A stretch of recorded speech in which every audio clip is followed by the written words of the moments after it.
नमस्कार, मैं हूं मनीष अवस्थी और आज जी हाँ 5 राज्य, 690 सीटें, जी हाँ 403 उत्तर प्रदेश, जी हाँ 117 पंजाब, 70 उत्तराखंड, 60 मणिपुर और गोवा की 40 सीटों पर होने वाले विधानसभा चुनाव की तारीखों को लेकर होगा ऐलान। क्यों सरफराज? बिल्कुल। नमस्कार, आपके साथ मैं हूं सरफराज सैफी।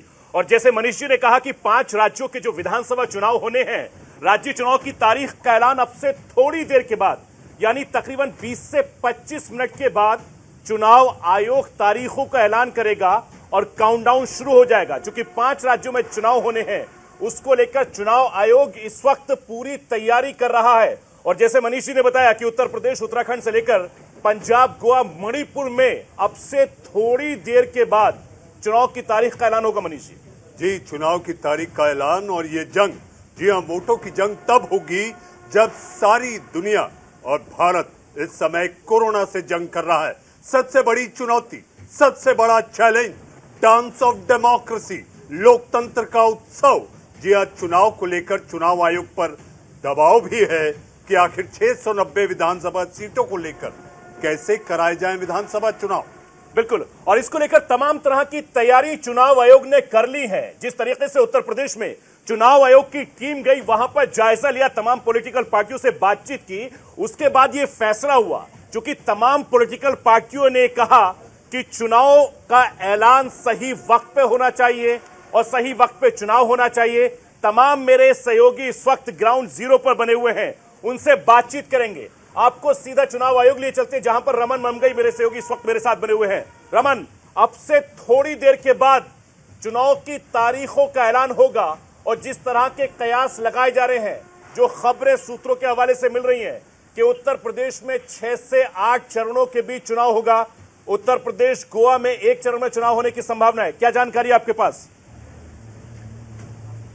बिल्कुल सरफराज, चुनाव आयोग ने अलग अलग प्रदेश में जाकर बैठक की थी, तमाम राजनीतिक दलों से बातचीत की थी और जिसके बाद ये सारे जो राजनीतिक दल थे उन्होंने कहा था कि चुनाव सही समय पर होने चाहिए। और हमने जिस तरह से देखा है कि पश्चिम बंगाल में भी, क्योंकि बड़ा पश्चिम बंगाल उत्तर प्रदेश, पश्चिम बंगाल बड़ा प्रदेश था, तो 8 चरणों में उस तक चुनाव हुए। उत्तर प्रदेश भी बहुत बड़ा राज्य है और ऐसे में चुनाव करवाना वैसे ही आसान नहीं होता। तमाम तरह की जो चुनौतियां होती हैं वो सामने होती हैं और इस वक्त तो कोविड का वक्त भी है, तो तमाम तरह के अरेंजमेंट यहाँ पर करने पड़ेंगे। जो पोलिंग स्टेशन है वो बढ़ाने पड़ेंगे, वहाँ पर कर्मचारियों की संख्या बढ़ानी पड़ेगी। तो इसीलिए ज़्यादा चरणों में चुनाव उत्तर प्रदेश में हो सकता है। लेकिन जैसे छोटे राज्य हैं, जैसे उत्तराखंड है जिसमें सिर्फ 70 विधानसभा है, गोवा है या फिर मणिपुर है, वहाँ 1 या 2 चरण में चुनाव हो सकता है। फिर बारी आती है पंजाब, तो पंजाब भी बड़ा राज्य है, तो वहाँ पर भी जो चरण है 2 या 3 हो सकते हैं जिसमें चुनाव आयोग चुनाव करवा सकता है। लेकिन जो सबसे बड़ी बात यह है कि कोविड प्रोटोकॉल के नियमों का पालन करते हुए ही चुनाव किए जाएंगे। आज चुनाव की तारीख तो घोषित कर दी जाएंगी, लेकिन सरफराज, जो सबसे ज्यादा जिस बात का लोगों को इंतजार है या पॉलिटिकल पार्टीज को इंतजार है, वो ये देखना होगा कि क्या कोई गाइडलाइन जारी की जाएंगी इस बात को लेकर कि किस तरह से चुनाव होना है, किस तरह से जो पॉलिटिकल पार्टियां हैं उनकी रैली को लेकर या जनसभाओं को लेकर या किस तरह से कैंपेन होना है, उसको लेकर क्या कोई गाइडलाइन जारी की जाती है। ये बेहद महत्वपूर्ण देखना इस वक्त हो जाता है। हालांकि चाहे बिहार का चुनाव हुआ हो, उसके बाद पश्चिम बंगाल का चुनाव हुआ हो, तमाम कोविड प्रोटोकॉल का ध्यान रखा गया है और आपने लगातार ही ये चुनाव कवर किए हैं और उसमें इस बात को हमने अच्छी तरह से देखा है कि किस तरह से जो तमाम प्रिकॉशंस थे वो लिए गए थे। जितने भी पोलिंग सेंटर्स थे या पोलिंग बूथ थे, वहां पर इस बात का ध्यान रखा गया था कि जो कोविड प्रोटोकॉल है उसे फॉलो किया जाए। जी रमन, मेरा सवाल आपसे यह है कि आखिर चुनाव आयोग, स्वास्थ्य सचिवों के साथ भी चुनाव आयोग की बैठकें हुई, ऐसे में स्वास्थ्य सचिवों का भी क्या चुनाव आयोग को यह सुझाव रहा कि जो कोविड गाइडलाइंस है उसी के मद्देनजर, उसी के तहत अगर सारे चुनाव किए जाएं?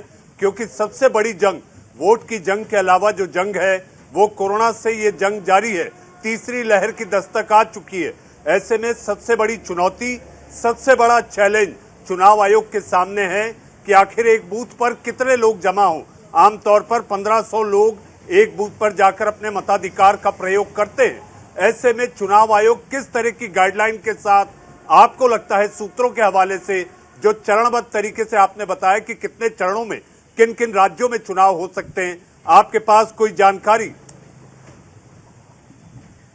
देखिए जी मनीष जी, बिल्कुल। और ये सारी जो गाइडलाइंस है, जो सारे प्रोटोकॉल्स हैं, उसी को देखना होगा कि चुनाव आयोग ने जो तमाम जो स्वास्थ्य सचिव हैं उनसे बात करने के बाद, 5 राज्यों में बात करने के बाद, वहाँ पॉलिटिकल जो पार्टीज हैं उनसे बात करने के बाद कुछ गाइडलाइंस तैयार किए हैं, प्रोटोकॉल तैयार किए हैं। हालांकि दो बड़े चुनाव इस कोविड काल में ही हो चुके हैं, एक बिहार का चुनाव और दूसरा पश्चिम बंगाल का चुनाव, जहां पर जो पॉपुलेशन डेंसिटी है वो बहुत ज्यादा थी और पश्चिम बंगाल का चुनाव खत्म होते होते तो सेकेंड वेव भी आ चुकी थी। तो हालांकि वहां पर भी कोविड प्रोटोकॉल रखे गए थे, लेकिन हमने देखा था कि जो बहुत सारी चीजें हैं उन्हें नजरअंदाज वहां पर भी किया गया। तो उम्मीद इस वक्त यह है कि जो कड़े नियम है वो यहां पर बनाए जाएंगे और साथ ही साथ जो पोलिंग बूथ्स हैं उनकी संख्या बढ़ाए जाने की बात बिल्कुल यहां पर की गई है। यानी उत्तर प्रदेश में मतदाताओं की संख्या भी बढ़ी है। ऐसे में जितने पोलिंग बूथ पिछले बार पर पिछली बार चुनाव हुआ था उससे कई बड़ी संख्या इस बार पुनः में बूथों की होने वाली है। साथ ही साथ जो मैन पावर है शायद वो भी यहां पर बढ़ाई जाएगी और जो कोविड प्रोटोकॉल है उसे बेहद सख्ती से फॉलो किया जाएगा। जी बिल्कुल रमन, आप बने रहिए, मैं आपके पास वापस लौटूंगा। मेरे कई सहयोगी इस वक्त मेरे साथ जुड़े हुए हैं। न्यूज रूम से अर्चना सिंह भी बनी हुई है, नीरज लखनऊ से बने हुए, चंडीगढ़ से लखवीर है और दिल्ली से रमन है। अर्चना, 5 राज्यों के चुनाव लगातार आप भी कवर करती रही हैं, लेकिन कोविड काल के दौरान जो चुनाव हो रहे हैं, चुनाव आयोग के सामने कितनी बड़ी चुनौती होगी इस कोरोना की तीसरी लहर में चुनाव को संपन्न कराने की और किसी तरह की कोई अनहोनी ना हो। बिल्कुल सरफराज, चुनाव अच्छी तरह से पूर्ण हो ये सबसे बड़ी चुनौती, लेकिन उससे भी बड़ी चुनौती चुनाव आयोग के सामने इस बार होगी कोरोना, क्योंकि तीसरी लहर दस्तक दे चुकी है। तो अब देखना होगा क्या कुछ बदलाव करता है चुनाव आयोग, क्या नई गाइडलाइंस जारी होती हैं, क्योंकि पहले ये कहा जा रहा था कि चुनाव पोस्टपोन होने चाहिए, लेकिन हालात जो थे तो उसके बाद सभी दलों की एक राय बनी कि चुनाव समय पर तय वक्त पर होना चाहिए, जो जरूरी है चुनाव की तारीखें आगे नहीं बढ़नी चाहिए। इस पर सभी दल एक राय हैं, एक मत हैं। तो अब चुनाव आयोग ने तय कर लिया है, लेकिन साथ ही साथ हम देख रहे हैं कोरोना की तीसरी लहर की दस्तक भी है। तीसरी लहर शुरू हो चुकी है तकरीबन, जिस तरह से लगातार पूरे देश में केस बढ़ रहे हैं। चुनाव आयोग क्या तैयारियां करता है, क्या गाइडलाइंस देता है, क्या नए ऐसे नियम होंगे जो वो बनाएगा कोविड को लेकर, क्योंकि बहुत जरूरी है चुनाव होना, जितना जरूरी उससे ज्यादा जरूरी है कि लोग सुरक्षित रहें जो वोट करने के लिए पोलिंग बूथ पर आए। क्या लोगों की संख्या कम की जाएगी, क्या पोलिंग बूथ बढ़ाई जाएगी, क्योंकि अगर ऐसा कुछ भी चुनाव आयोग करता है तो उसको और ज्यादा लोगों को वहां पर करना होगा तैनात, जो ये काम सुचारू रूप से करा पाए। और हमें उत्तर प्रदेश के पंचायत चुनाव भी याद रखने होंगे, जिसके बाद दूसरी लहर आई थी और उसके बाद हमने देखा था कि क्या स्थिति हुई थी उत्तर प्रदेश में कोरोना को लेकर। तो ये तमाम चुनौतियां हैं और उम्मीद हम ये भी करते हैं कि पंचायत चुनाव से चुनाव आयोग ने जरूर सबक भी लिए होंगे। कई ऐसी चीजें हैं जो मापदंड है जो वो तय करेगा, और वो आज जब 3:30 बजे प्रेस कॉन्फ्रेंस होगी तो उम्मीद है कि काफी स्थिति उस वक्त साफ हो पाएगी। जी अर्चना, आपने जो बात कही और चुनाव आयोग क्या कर सकता है, चुनाव आयोग के मन में क्या चल रहा होगा, हालांकि अब केवल औपचारिक ऐलान बाकी है। मुझे ऐसा लगता है स्वतंत्र, निष्पक्ष और सुरक्षित चुनाव ये सबसे बड़ी चुनौती, और इसी पर चुनाव आयोग काम भी करेगा। जी बिल्कुल, ये सबसे बड़ी चुनौती है चुनाव आयोग के सामने। आपको रोकूंगा मैं, ये तस्वीरें देखिए आप, ये न्यूज इंडिया के दर्शकों को एक्सक्लूसिव तस्वीरें मैं दिखा रहा हूं सीधे चुनाव आयोग से। अब से थोड़ी देर के बाद जहां पर प्रेस कॉन्फ्रेंस होनी है, ये विज्ञान भवन में चुनाव आयोग की प्रेस कॉन्फ्रेंस होगी, उससे पहले की ये तस्वीरें मैं आपको दिखा रहा हूं। न्यूज इंडिया पर ये सबसे पहले सबसे तेज तस्वीरें मैं आपको दिखा रहा हूं। ये तस्वीरें, यहां पर तैयारियां चल रही हैं और लगभग 15 मिनट के बाद यहां पर चुनाव आयुक्त मौजूद होंगे और उसके बाद में चुनाव आयोग का ऐलान होगा। सुशील चंद्रा जो मुख्य चुनाव आयुक्त हैं वो यहां पर बताएंगे, मीडिया के सामने मुखातिब होंगे और तमाम राज्यों को एक दिशा निर्देश भी मनीष जी जारी करेंगे। जी, दिशा निर्देश भी जारी करेंगे। और ये सीधी तस्वीरें विज्ञान भवन की। जी हाँ, विज्ञान भवन जो साल भर तक, जी हाँ, एक सबसे बड़ा केंद्र रहा। आप हैरान होंगे कि आखिर मैं इसका जिक्र क्यों कर रहा हूं। ये वही विज्ञान भवन है जहां पर लगभग 1 दर्जन बैठकें किसान आंदोलन के दौरान हुई। सरफराज जी, अर्चना, अगर आप देख रही हैं, विज्ञान भवन राजनीति का सबसे बड़ा केंद्र हो गया था, क्योंकि कृषि बिल को लेकर यहीं पर सारी चर्चाएं होती थी और सियासत को भी यहीं से तोला और मापना जाने लगा था। बिल्कुल, और ये विज्ञान भवन का जिस तरीके से जिक्र मनीष जी कर रहे हैं, सरकार की तमाम बड़ी जो कॉन्फ्रेंस होती हैं वो विज्ञान भवन में होती हैं। देश के प्रधानमंत्री नरेंद्र मोदी से लेकर देश के होम मिनिस्टर से लेकर सूचना प्रसारण मंत्री, तमाम बड़े जो लोग हैं वो यहां जाते हैं और अपनी बात मीडिया के सामने रखते हैं, मीडिया से मुखातिब होते हैं। तो चुनाव आयोग की तस्वीरें सबसे पहले न्यूज इंडिया आपको दिखा रहा है और तमाम सहयोगी मेरे इस समय लगातार बने हुए हैं। मैं लखनऊ का रुख करूंगा, नीरज लगातार हमारे साथ लखनऊ से बने हुए हैं। लखनऊ में इस वक्त क्या तैयारी चल रही है? चूंकि चुनाव की तारीखों का ऐलान है, तमाम राजनीतिक पार्टियों की नजर उत्तर प्रदेश के चुनाव पर है। नीरज, जी हाँ, देखिए उत्तर प्रदेश की अगर हम बात करें तो उत्तर प्रदेश में एक बहुत बड़ी जनसंख्या है। यानी कि अगर हम वोटरों की बात करें तो 15 करोड़ वोटर्स उत्तर प्रदेश में हैं। इसके साथ ही 403 विधानसभा सीटें हैं और 75 जिले हैं। एक बहुत बड़ी चुनौती होगी चुनाव आयोग के लिए और इस समय सभी राजनीतिक दलों के लोग टकटकी लगाए बैठे हुए हैं टीवी की तरफ कि क्या होता है, किस तरह की गाइडलाइन होती है। जो हमारे सोर्सेज बता रहे हैं कि जैसे एक मतदान केंद्र पर 1500 वोटर्स होते हैं तो उनकी संख्या 1250 के आसपास की जाएगी। इसके साथ ही जो लोग जिनकी ड्यूटी लगाई जाएगी उनको कोरोना वैक्सीन के दोनों डोज लग गए हैं या नहीं लगे हैं, इसकी भी जांच की जाएगी। और साथ ही सबसे बड़ी जो समस्या चुनाव आयोग के सामने आने वाली है वो ये है कि अगर इस कोरोना काल में किसी व्यक्ति जो वोटर है अगर उसे कोरोना हो गया है और वो होम आइसोलेशन में है तो वो किस तरह से इस लोकतंत्र के उत्सव में भाग लेगा। यानी कि उसका घर पूरी तरह होम आइसोलेशन रहेगा तो उस घर में 2 या 3 वोटर जो भी रहेंगे वो कैसे वोट डालने जाएंगे। तो कई तरह के प्रश्न हैं जो लोगों को अब उत्तर मिलने बाकी है और उसका काउंटडाउन शुरू हो गया है।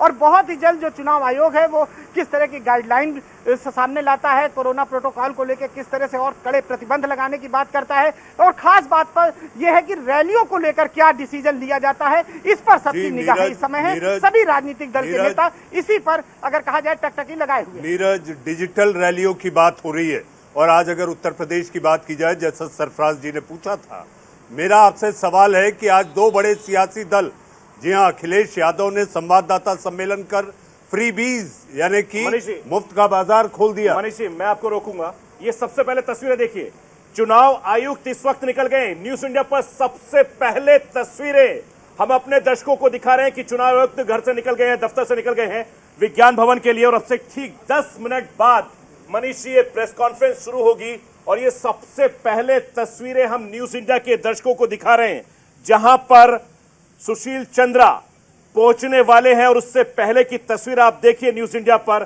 बड़ी खबर इस वक्त की यह है कि यहां से विज्ञान भवन की दूरी चंद पलों की है। सुशील चंद्रा मुख्य चुनाव आयुक्त। मनीष जी, सुशील चंद्रा मुख्य चुनाव आयुक्त है और उनके साथ चुनाव आयुक्त जो होंगे वो भी साथ रवाना हुए हैं। ये सीधी तस्वीरें न्यूज इंडिया की टीवी स्क्रीन पर ये देखिए। ये तस्वीर विज्ञान भवन की, जहां पर यह काफिला जो कि निर्वाचन भवन से निकला है, मुख्य चुनाव आयुक्त अपने सहयोगियों यानी कि चुनाव आयुक्तों के साथ कुछ ही देर में वहां पहुंचेंगे। और जो देश को इंतजार है और खासकर वो 5 राज्य जहां पर विधानसभा चुनाव होने हैं, पंजाब, उत्तर प्रदेश, उत्तराखंड, मणिपुर, गोवा, इन सारे राज्यों में सियासी दल टकटकी लगाए। वो भी तब जबकि ये अंदेशा भी लगाया जाने लगा था कि शायद चुनाव टाले जा सकते हैं। लेकिन चुनाव आयोग बिल्कुल स्तब्ध नहीं करने वाला है।